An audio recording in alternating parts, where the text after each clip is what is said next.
लाख तो अब वो लेके तो भाई वो फिर यूज में आए, वो कम आए, वो कहीं बढ़ाए, वो थोड़ी ना है। इसी वाली बात है, ले गई पता नहीं चल गई।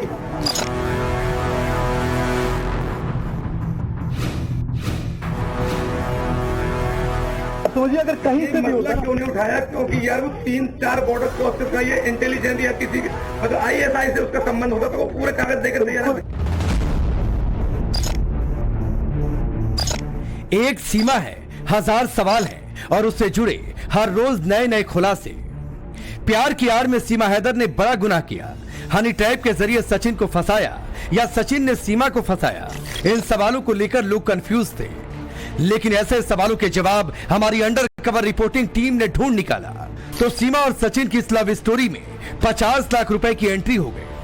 आप भी देखिए टाइम्स नाउ भारत के खुफिया कैमरे में कैसे सीमा के अनदेखे सच की तहकीकात रिकॉर्ड हुई। कुछ लोग कह रहे हैं कि नेत्रपाल जी का जो घर था वो बिकाऊ हो गया था, ये सचिन सीमा जो है वो 12 लाख रुपए लेके आई तब जाके लेके 30 लाख तो अब वो लेके तो भाई वो यूज में आए, वो कम आए, वो कहीं बढ़ाए, वो थोड़ी ना है। इसी वाली बात है, ले गई पता नहीं चल गई। बस ये सब बातें भी बहुत तरह की बातें हैं, लेकिन सच्चाई किसी को नहीं पता ना।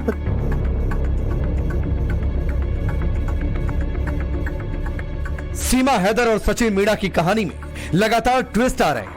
जो अभी तक न देखा न सुना, जो अभी तक पर्दे के पीछे रहा, जो अभी तक दबा रहा, सीमा हैदर से जुड़ा वो सच बुलंद शहर में रहने वाले सचिन के फूफा ने सामने ला दिया। इस दावे के साथ कि सीमा अपने साथ 40 से 50 लाख तक रुपए लेकर आई। तो क्या सचिन के लिए सीमा सोने के अंडे देने वाली मुर्गी साबित हुई, या फिर इतनी बड़ी रकम के साथ सीमा के भारत आने के पीछे कोई खतरनाक साजिश है? साजिश की इन परतों से भी पर्दा हटाएंगे, लेकिन सबसे पहले सुनिए बुलंद शहर के रहने वाले सचिन के फूफा ने क्या खुलासा किया। ये सब बातें भी बहुत तरह की बातें हैं, लेकिन सच्चाई किसी को नहीं पता ना। सच्चाई बस ये कोई 12 लाख बता रहा हूँ, 90,000 रोज भेजा गया महीना में, 90,000 भेजे बता रहा हूँ, 90,000 बेचे। वो हैदर कौन है? वो गुलाम हैदर। हाँ जो भी है हैदर, 90,000 बताओ आप क्या कितना खर्चा होता है? 25, 40, 50 हजार। अरे भैया कमाल की बात करते, कैसे कर लोगे महीना खर्चा?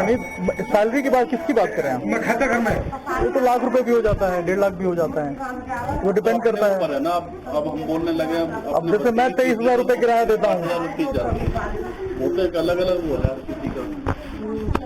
नहीं बहुत सारी बातें चल रही लेडीज कर लेगी। लेडीज कितना करेगी? 15, 16, 20 हजार करेगी, और क्या करेगी? ना और 90,000 भेज लो, 50,000 कहाँ बच रहे तो सब लेके आएगी ना वो इकट्ठा। एक बार आई भी है गई भी है, पैसा खूब होगा बताना इकट्ठा हो। क्या कहने का मतलब है ना, लेकर आई होगी खूब लेकर आई होगी। 12 लाख है तो कहने को 50 लाख लेकर आई हो।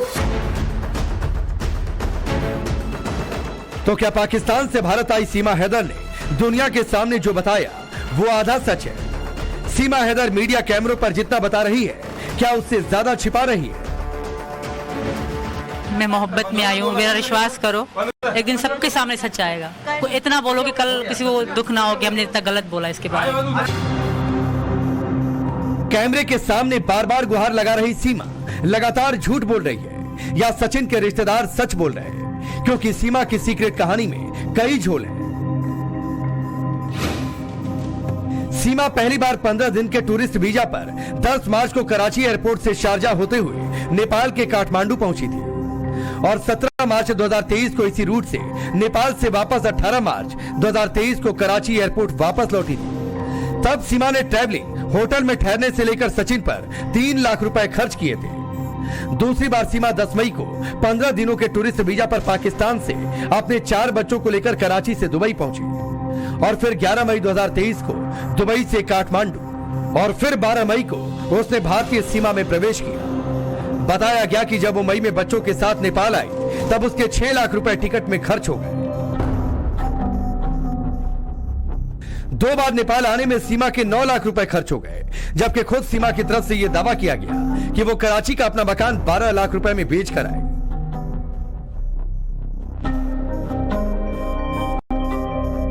घर था वो मैं सेल करके यहाँ तक आ गई। बाकी मैंने ना हैदर की फ्रिज को सेल करा, न हैदर के किसी सामान को छुआ है। वो जो है वो वहीं पे उनका पड़ा है। मैं कुछ भी नहीं ले आई, सिर्फ अपने कपड़े और माँ का सोना और अपना घर बेच के गए।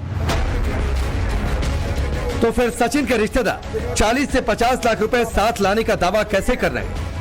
इश्क के जुनून में फर्जी तरीके से भारत पहुंची सीमा हैदर का ये बयान और सचिन के रिश्तेदारों के बयान आपस में मेल क्यों नहीं खा रहे? तब वो लेगा 30 लाख, तो अब वो लेके तो भाई वो उसके यूज में आयो, काम आयो, कहीं बढ़ाए, वो थोड़ी ना है। इसी वाली बात है, 1.5 लाख लेगा ही, पता लग चल गई। क्या कहने का मतलब है ना लेगा ही होगी, खूब लेगा ही होगी। 12 लाख है तो कहने को 50 लाख लेगा ही हो। तुमसे कौन बोला है? अरे हम तो वो लेगा ही। कैसे आए तो कोई चेक सही बात।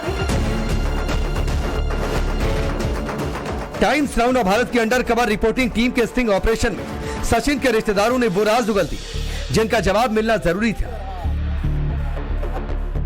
लेकिन सीमा के 50 लाख रुपए साथ लाने के सचिन के रिश्तेदारों के दावों से ये मिस्ट्री और गहरी हो चुकी है। गवाहियां एक नहीं सैकड़ों हैं जो सीमा की इश्किया कहानी के आगे के इरादे बेपर्दा करते हैं, क्योंकि वो तमाम सवाल जिनका जवाब कैमरे पर कुछ था और ऑफ द कैमरा कुछ और। सीमा का दावा है कि जब वो पाकिस्तान से इंडिया के लिए निकली तो उसके पास 12 लाख रुपए थे, 7 तोला सोना था। इन दोनों को मिला भी दिया जाए तो भी ये रकम 40 से 50 लाख के करीब नहीं पहुंचती। फिर सीमा के पास इतनी बड़ी रकम आई कैसे?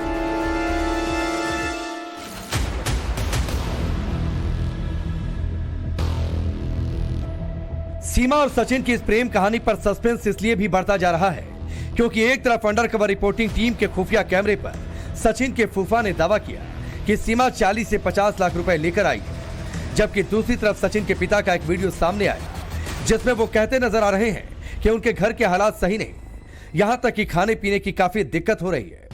आज सचिन मेरा ऊपरा और सीमा से मिलने आया। उनके पिताजी हैं नेत्रपाल जी।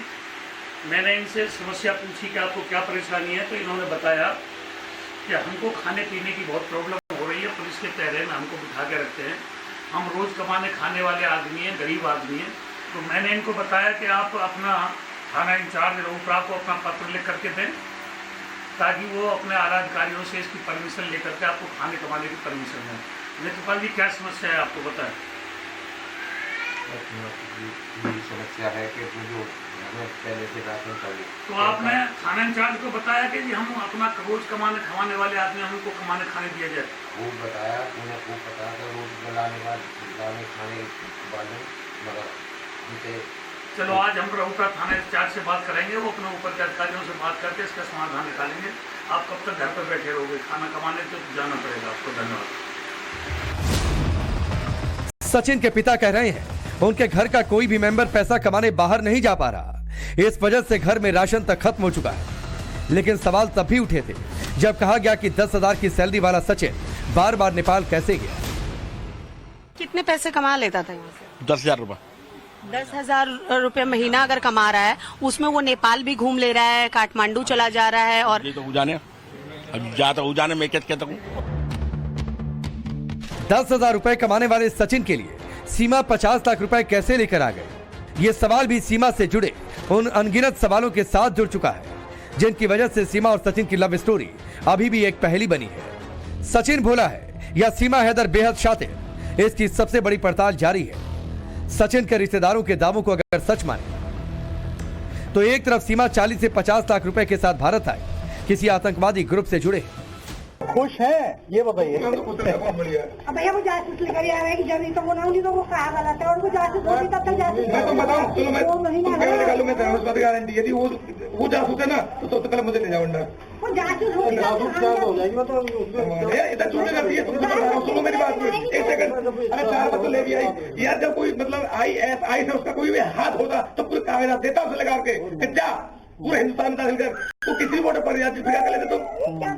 उसने कितने बॉर्डर पे उसको 4 बॉर्डर तो 4 करे ना। किसी एक बॉर्डर पकड़ी जाती तो क्या कहती वो कि ISI के आदमी आ गए उसको छुड़ा के तू जा, पहले उसे पूरे वीजा पासपोर्ट के साथ भेज ले पैसा और जा वहां जाके कुछ कार्रवाई कर। इन लोगों ने ये तो बताया नहीं अभी तक। समझ पा रहे बात? यदि किसी प्रकार का वो आतंकवादी होती है, कोई उससे संबंध होता किसी भी चीज से, तो पूरे कागज बना कर देके तब भेजते। अब आपने अभी तक बात लगाई। सीमा जासूस है या प्रेम दीवानी, सचिन के रिश्तेदारों की जुबानी आपने सुना, लेकिन इस क्रॉस बॉर्डर लव स्टोरी पर एटीएस को यकीन नहीं है, क्योंकि पूछताछ में सीमा यह भी नहीं बता पाई कि उसने पाकिस्तान में अपना घर किसे बेचा। सीमा का कहना है कि स्थानीय लोगों की मदद से उसने एक डीलर को बेचा था। वो अमाउंट को लेकर भी ठीक ठाक जवाब नहीं दे पाई। सीमा हैदर एटीएस को इतने कॉन्फिडेंस से जवाब दे रही जैसा कोई स्क्रिप्ट पढ़ रही हो। इससे उस पर जांच एजेंसियों का शक गहराता जा रहा है। लेकिन सचिन के नाते रिश्तेदार सीमा के बारे में क्या सोचते हैं, ये भी जान लीजिए। बात बस यही है कि एंगल जो है ना वो पाकिस्तान का, नहीं तो भाई ये मसला ही नहीं उठता। आप समझिए अगर कहीं से भी होता क्यों नहीं उठाया, क्योंकि यार वो 3-4 बॉर्डर क्रॉस करके ये इंटेलिजेंस या किसी मतलब ISI से उसका संबंध होता तो वो पूरे कागज देकर दिया। मैं पहले बाहर लग रही हूँ, तू छोड़ दिया, तू देखिए रास्ता जाके। मैं तो बात फोटो ना कहते हुए ना अपने सब सेल्फी लेने को कुछ करूँ, मैं ठीक है तू नहीं आ गई तो आएगी तो यही आएगी ना। दूरी से जल्दी जल्दी होती तेरी बात बता। हाँ कोई बात नहीं, भाजी वाले करके दिया।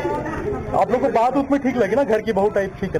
मैं धूप से बता रहा हूँ, वो किसी तरीका का कोई नहीं है। बाकी सब जो दोस्ती है वो क्या है कि उसने तो मतलब कोशिश करी हाँ की वीजा लेने की, नहीं मिल पाया, मगर कुछ किसी भी तरीका का आतंकवाद से कोई भी लेना देना नहीं। बस एक साधारण स्त्री है। बात ये है कि थोड़ा सा उसकी जो लैंग्वेज पे बात आ रही है, यार जरूरी है वो हमारी भाषा बनकर रहेगी। कोई कुछ ज्यादा होती है, ये हमारी बहन है, ये तो एम्बुलेंस हम छोड़ दो यहाँ तक ना आ पाएगी। और कुछ ऐसी भी लड़की है कि तुम पाकिस्तान छोड़ यहाँ जाएंगे। सीमा हैदर एक ऐसी पहेली बन चुकी है जिसे जितना सुलझाने की कोशिश की जा रही है वो उतना ही उलझती जा रही है। जांच एजेंसियों को इस स्टोरी में झोल ही झोल नजर आ रहा है, लेकिन सचिन के रिश्तेदारों को कुछ और अब तो टिकटॉक की स्टार बन गई सोशल मीडिया की। अब तो अगर एक बार क्लीन चिट मिल गया फिर तो लाइन लगेगा देखने के लिए। हीरोइन है वो आज की, ये याद रखिए। अभी भी कहाँ से राजस्थान से भैया जब मैं कहूँ ना तो 6 दिन तो बेटी में ठाने बोले, सुबह तो शाम हो गई। रिश्तेदार ऐसे तुम्हारा रिश्ता बना लो, क्या बात है। मैं तो अपने चक्कर में मेरी मुलाकात कैसे हो जाए समझ गए ना। तो मुंह पर बैठे हुए किसी पुलिस बैठी, उनने पुलिस में तो नहीं चलो तुम पहले जाओ। पहले वो होता है, फिर मैं बाद में वो बड़े धन्यवाद मुझे नंबर भी ले गए, मान बड़ा प्रेम मान से उन्हें भी न मिलो तो आएंगे।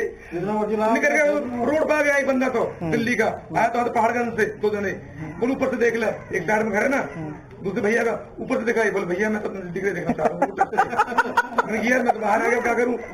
फिर यार मुझे लिखवा यार, मैं तुझे नाम लेती हूँ मेरा, जब देख के आया बड़ा धन्यवाद पैर में क्या कर रहा यार।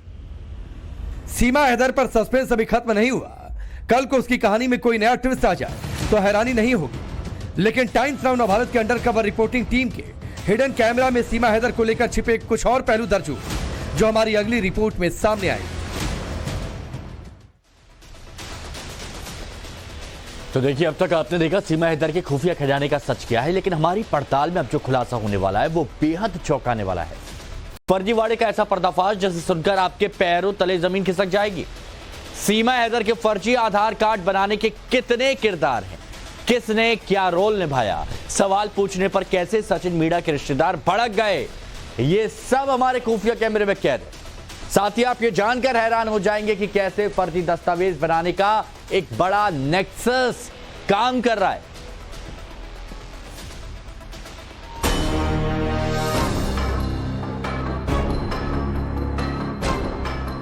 कौन ने बनाया है न बनाया है, वो लीगल गए अनलीगल गए, क्या किया है, आधार कार्ड बनाओ, पैन कार्ड बनाओ है, ये उसके पीछे पासपोर्ट बनाओ है, क्या किया है, वो उसने क्या किया वो जाने। हम मीडिया से क्या निकाला, 2 महीने से आपने इसका नहीं निकला अभी। 2 महीना से अभी इंटेलिजेंस ब्यूरो इंक्वायरी कर रही है। छोड़ो उन पे, छोड़ो उनसे ऊपर हो गया, हम उनसे ऊपर और खत्म करो, 150 बात खत्म होती है। हमने कहा हम बता रहे हैं, हम बता दो ऐसी बात क्या करना है। वो मैं जा रहा हूँ, मैं 10 बार घूमिया और मैं आज भी जाऊँ वो मालूम है, वो मैं सारे का लड़का है। मेरी जो सर्टिफिकेट है 3-4 सर्टिफिकेट, तीनों में अलग अलग उम्र है। इसी में कहीं पकड़ा जाऊँ तो मैं मतलब गलत हो गया, आतंकवादी हो जाऊंगा। लाइसेंस में मेरी अलग है, मेरे सर्टिफिकेट में अलग है, आधार कार्ड में अलग है, पैन कार्ड में अलग है। क्या गलत तो फिर प्यार की आड़ में भारत आई सीमा हैदर अब सवालों के घेरे में है। नाम बेपनाह प्यार का और काम गैर कानूनी, वो भी एक बार नहीं बार बार। पहले सीमा हैदर बिना वीजा के भारत आई, कानून का माखौल उड़ाया, अपनी मजबूरी बताई और जब भारत आई तो फिर से सीमा ने गैर कानूनी काम कर अपने इरादे जाहिर कर दिए। भारत में रहने के लिए सीमा और सचिन ने फिर गलत रास्ता ही चुना। सीमा और सचिन ने फर्जी आधार कार्ड बनवाए। इसके लिए सचिन ने अपने बुआ के लड़के का सहारा लिया और बुलंदशहर में जाकर फर्जी काम किया। लेकिन सच्चाई क्या है? फर्जी आधार कार्ड बनाने का ये जाल कितना बड़ा है? इसमें कौन कौन शामिल है? फर्जी आधार कार्ड वाली सच्चाई क्या है? इसे जानने के लिए हमारे अंडरकवर रिपोर्टर बुलंदशहर पहुंचे। हमने विनय और पवन पुष्पेंद्र से सचिन की दोस्ती का राज जानने की कोशिश की। ये हम आपको आगे सिलसिलेवार तरीके से बताएंगे, लेकिन इस दौरान हमें जो पता लगा वो बेहद चौंका देने वाला था। सचिन की फूफा की बात सुनकर हम पूरा 180 डिग्री घूम गए, क्योंकि हिडन कैमरे पर जो खुलासा सचिन के फूफा ने किया वो फर्जीवाड़े का खतरनाक जीता जागता सबूत था। सारे कागज मेरे तैयार है, उस उम्र का मैं मेरे कागजों में मेरे जो सर्टिफिकेट है 3-4 सर्टिफिकेट, तीनों में अलग अलग उम्र है। इसी में कहीं पकड़ा जाओ तो मैं मतलब गलत हो गया, आतंकवादी हो जाऊंगा। लाइसेंस में मेरी अलग है, मेरे सर्टिफिकेट में अलग है, आधार कार्ड में अलग है, पैन कार्ड में अलग है। क्या गलत तो फिर ऐसे तुम 50 के इकट्ठे कर लो, किसी की एक मिलेगी नहीं। तो भारत में समझ नहीं आ रही बात। सुना आपने? सचिन के फूफा बता रहे हैं कि उनके जितने भी सर्टिफिकेट हैं उन सब में अलग अलग जन्म तिथि है, अलग अलग उम्र है। भले एक आदमी के सर्टिफिकेट में अलग उम्र कैसे हो सकती है? वहां पर एक शख्स ने दावा किया कि 50 लोगों को इकट्ठा कर लिया जाए तो किसी की एक नहीं मिलेगी। क्या सचिन पहले से जानता था कि बुलंदशहर में फर्जी आधार कार्ड बनाने का खेल पहले से होता है? क्या फर्जीवाड़े की फैक्ट्री चल रही है, जैसा सचिन के फूफा ने बताया? खैर, हम आगे बढ़े। हमारा मकसद सचिन के आधार कार्ड में फर्जीवाड़े में शामिल लोगों की असलियत पता करने का था। हमने विनय, पवन और पुष्पेंद्र का सच जानने की कोशिश की, क्योंकि पुलिस पुष्पेंद्र और पवन को फर्जी आधार कार्ड बनाने के मामले में गिरफ्तार कर चुकी है, जबकि ऐसा खुलासा था कि सचिन की मदद विनय ने की थी। विनय के जरिए ही सचिन ने पवन और पुष्पेंद्र से संपर्क किया था। हमारा सामना सबसे पहले बुलंदशहर में सचिन की एक महिला रिश्तेदार से हुआ, जिन्होंने बताया कि विनय गुड़गांव में रहता है, लेकिन तीनों एक दूसरे को अच्छी तरह से जानते हैं। तो हम लोग वही आए थे, ये जो उठाया है ना विनय और उसको, विनय बोल रहा हूँ, पवन और पुष्पेंद्र को, जो पुलिस ने फर्जी आधार कार्ड वाले मामले में उठाया था, तो उसके घर भी गए थे। तो वहाँ पे उनकी अम्मा थी, तो उनकी अम्मा ने बताया कि यार पता नहीं विनय ने दोस्ती करवाई थी सचिन की और उसकी, उसके बाद ही सब चीज हुआ। कार्रवाई होगी तो यार बड़ी हुई है। हाँ, तो विनय से पूछताछ हुआ था? विनय यहाँ नहीं रहता है? अच्छा, तो कहाँ रहता है? वो तो उधर है गुड़गांव में। अच्छा, उधर ही रहते हैं गुड़गांव की तरफ। तो यहाँ पे दोस्ती कैसे हुई थी इसकी? कौन की दोस्ती? कौन दोस्ती? कुन्या का दोस्ती। विनय और पवन की। तो परंतु छोटी बात है, यहाँ दोस्ती का मतलब छोटी बात है ना। अच्छा, वो उसके कारण। हाँ, वो दोस्त जान हुए थे। अब ये बताओ कि गाँव में एक ही पेड़ है, एक ही वो है। कौन जाना? सब जाना है इलाके में, पूरे इलाके में जाकर देखो, सब जाना व्यक्ति हैं हमारे यहाँ, एक सब जाना है। इस पूछताछ में सचिन के रिश्तेदारों ने पत्ते नहीं खोले। फर्जी आधार कार्ड के बारे में कोई जानकारी नहीं थी। बात को टालने की कोशिश हुई। हमने फिर जोर देकर सच जानने की कोशिश की तो फिर सचिन के फूफा सामने आए, जिन्होंने सीधे सीधे मीडिया पर सवाल खड़े करना शुरू कर दिए। यहाँ तक कहा कि 2 महीने से इंटेलिजेंस वाले सच्चाई नहीं निकाल पाए तो मीडिया क्या निकालेगी? तो जेल गया है तो बताया ही, तभी जेल गया है वो। नाम दो बात कम रहेगी बात। तो बस यही चीज है। तो इसमें सच्चाई कितनी है, बस वही पूछ रहे हैं। तो पता सच्चाई कैसे भी? जब कुछ इंटेलिजेंट इतनी ज्यादा रो अगर सच्चाई का कर पाए तो सच्चाई लगा रहे? नहीं, अब तो रो तो हम आपसे पूछ रहे हैं, आपने क्या सच्चाई लिखा अभी तक 2 महीने आगे? किस चीज के बारे में? किस चीज? इसी के बारे में क्या जो भी आप पूछ रहे हो? नहीं, हम ये नहीं पूछ रहे हैं, हम आपसे जानने आए हैं। तो भी तो हम बता रहे हैं आपको। अब एक बात, नहीं, हमें ये पता है आपसे पूछ रहे हैं, आप पूछ रहे हो, आपसे बात सवाल कर रहे हैं। हमें तो इस बात का कोई नॉलेज नहीं है, इसमें इन्वॉल्व है, ठीक है ना? 2 महीना तक चल रहा है, आप लगाने लगा रहे हो ये बता। अब हम आपसे पूछना है तभी तो निष्कर्ष हम निकालेंगे आपसे ना। पूछ रहे हैं ना, आप जाते रहे हैं, मैंने प्रश्न आपसे किया है साहब, सुनी रहे भाई साहब, हम आपसे पूछेंगे, जब आप बताएंगे, जब आप क्लैरिफाई करेंगे तभी तो हम निष्कर्ष निकालेंगे ना। क्या निष्कर्ष लगा रहे हो? तो कौन हो? अब जो मैं इसीलिए पूछ, मीडिया से हूँ मैं। हम मीडिया से हो, क्या निकालो? निष्कर्ष क्या निकाला है? 2 महीने से आपने निष्कर्ष नहीं निकला अभी। तो 2 महीना से अभी इंटेलिजेंस ब्यूरो इंक्वायरी कर रही है छोड़ो ना। उन पे, छोड़ो, उससे ऊपर हो गया आप। हम उनसे ऊपर नहीं, और खत्म करो, 150 बात खत्म होती है। जब बात कर रहे हैं तुमने कहा हम नहीं बता रहे हैं, हम बता दो ऐसी बात। आप क्या सही बात बैठे है? हो? हम ये तुमने मेन मुद्दा पकड़ लो, किसी से पूछ लो ना। जब वो लड़का गए हुए हैं वहाँ पे, उनसे ले जाएगी सारी जांच। हम तो मीडिया वाले ना पागल बना रहा है दुनिया, ना वो पागल बना रहा हो, ये हमें जनाब, हम तो सचिन के रिश्तेदार गुस्से में थे। क्या सच बाहर आने के डर से वो गुस्से में थे? लेकिन हमारी अंडरकवर टीम ने मामले को शांत कर एक बार फिर सचिन के फूफा से सच्चाई जानने की कोशिश की, लेकिन सचिन के फूफा का गुस्सा शांत होने की बजाय और तेज हो गया और यही बात दोहराई कि जांच टीम सच्चाई नहीं निकाल पाई तो आप क्या सच जान पाओगे? हम तो बड़े प्यार से आए आप लोगों से बात करने नहीं, और आप हमारे ऊपर चढ़ रहे हैं। अरे कमाल की बात है, फिर उल्टी बात करते ना, इसलिए आपसे बात कर रहे हैं उल्टी तरीका से चढ़ रहे हैं बस। अब उल्टी बात कर रहे हैं, इतने प्यार से एक सवाल कर रहे हैं। 2 महीना हो गया आपको, मतलब आप मीडिया में हो ना, अच्छी बुरी बात जानते हो, तो आप बता दीजिए जो इंटेलिजेंस जो लगे हमारे जो मतलब यहाँ की जो सर्विस लगी हुई है अपनी गवर्नमेंट की, उसके ऊपर है क्या? नहीं निकाल पाए तो तुम क्या निकाल पाओगे? तुम उल्ट पटंग बात करते हो, क्या करते हो मुझे पता नहीं। मैं आपकी न्यूज में बैठा हूँ, जाते झंडे चलाना, जब फिर न्यूज कहीं भी न्यूज में बैठे हम सब रही। लेकिन हमें अभी पूरा सच जानना बाकी था। सच ये जानना था कि जो सचिन के फूफा हैं, क्या उनसे मिलने सीमा और सचिन बुलंदशहर गए थे? क्या सचिन के फूफा ने उन्हें अपने घर रुकवाया था? लेकिन सचिन के फूफा ने सीधा जवाब तो नहीं दिया, लेकिन इशारों में साफ कर दिया कि रिश्तेदार हैं तो हमारे घर आएंगे ही।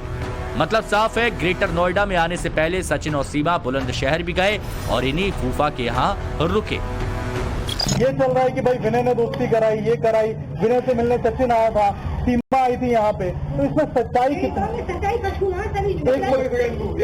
कोई वाली बात करिए, आप किसी ने भेजे हो उस हिसाब से करना है। वो मैं जा रहा हूँ, मैं 10 बार घूम और मैं आज भी जाऊँ, वो मालूम है तुम्हें सारे का लड़का है। अच्छा, यहाँ बनाए हो, मैं जाऊंगा ना, और अभी मैं तुम्हारे साथ हूँ, तुम्हारे दोस्ती दो मान लीजिए, और अभी मैं मर्डर कर दूँ, तुम फंसोगे? कौन फंसेगा? मैं फंसूंगा, तुम फंसोगे? पहले ही बताओ तुम्हारा क्या कसूर है? बिल्कुल बिल्कुल। आप मेरे यहाँ बैठ रहे हो या आप मेरे यहाँ जा रहे हो, मेरी की बाइक है, आप इसे 10 दिन घुमा लाओ और उसके बाद मेरी बाइक यहाँ खड़ी कर जाओ और तुम किसी लड़की भाग ले जाओ, तो सोच में हूँ क्या? नहीं। तो फिर इसमें क्या मतलब बैठ रहा है? इस बार आएगा जाएगा सब काम करेगा।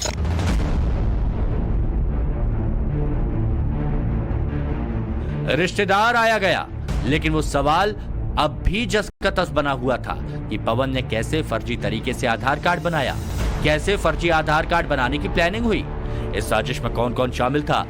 हमारी टीम ने एक बार नहीं कई बार सच जानने की कोशिश की, लेकिन सचिन के फूफा ने आखिर में ये कहकर बात टाल दी कि पवन ने जो किया वो ही जाने, इसमें हमारा कोई हाथ नहीं है। देखिए, सर अब मैं तो हमारा कोई इसमें इंटरफेयर नहीं, ना इन्वॉल्व है, ना उसको कोई हाथ है। बाकी पवन ने क्या किया है, पवन क्या जाने, पवन है दूसरा कुछ भी है, उसे बनाया भी नहीं बनाया हमें ये भी पता नहीं है, समझ गए जी? पवन ने बनाया है ना बनाया है, वो लीगल गए अनलीगल गए, क्या किया है? आधार कार्ड बनाओ, पैन कार्ड बनाओ है, ये उसके पीछे पासपोर्ट बनाओ, क्या किया है वो कर, उसने क्या किया वो जाने। उसने सीधी सी वाली बात समझ गए जी? ये तो वही जाने वही बताएगा। अब तक की बातचीत में यही साफ होता है कि सीमा सचिन के राज बहुत गहरे हैं। कई ऐसे राज हैं जिन्हें सचिन के रिश्तेदार जानते तो हैं, लेकिन उसे सीने में दबा कर रखे हुए हैं। सीमा की हकीकत क्या है? भारत आने से लेकर फर्जी आधार कार्ड की कहानी में कितने किरदार हैं? इस क्रॉस बॉर्डर लव स्टोरी के इन 2 चेहरों के अलावा कोई तीसरा किरदार यानी मास्टरमाइंड भी है, जिसकी लिखी सीक्रेट स्क्रिप्ट को सीमा और सचिन अब तक ऑन स्क्रीन प्ले करते आए हैं।